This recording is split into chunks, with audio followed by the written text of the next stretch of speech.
শুক্রবার পাবেন। এই 4টি আমল কখনোই ছাড়বেন না। বৃহস্পতিবার সূর্য যখন অস্ত যাবে, বৃহস্পতিবার সন্ধ্যা থেকে শুক্রবার সন্ধ্যা পর্যন্ত এই 4টি আমলকে নিজের জন্য একেবারে বাধ্যতামূলক করে নেবেন ইনশাআল্লাহ। প্রথম যে আমলটি সবচাইতে বেশি বেশি করবেন, এমনকি আপনার যত পেরেশানি আছে, যত বিপদ আপদ আছে, উদ্বেগ উৎকণ্ঠা আছে, সব কিছুর জন্য যে আমলটা যথেষ্ট হয়ে যাবে, প্রথম যে আমলটা করবেন সেটাই হচ্ছে দুরূদ শরীফের আমল।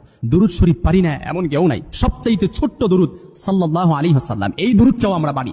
এই দুরূদটাও আপনি চাইলে করতে পারেন। সবচাইতে 4টি আমলের মধ্যে সবচাইতে বেশি যে আমলটা করবেন সেটা হচ্ছে দুরূদ শরীফের আমলকে, একেবারে দুরূদ শরীফের আমলকে নিজের মধ্যে আঁকড়ে রাখবেন। শুক্রবার দিনে 2 নম্বর যে আমলটা করবেন সেটা হচ্ছে যতদিন বাঁচবেন, যতদিন জীবনে শুক্রবার পাবেন, এই শুক্রবার দিনের ফজরের নামাজটা কখনো মিস দিবেন না। ফজরের নামাজটা জামাতে পড়বেন ইনশাআল্লাহ।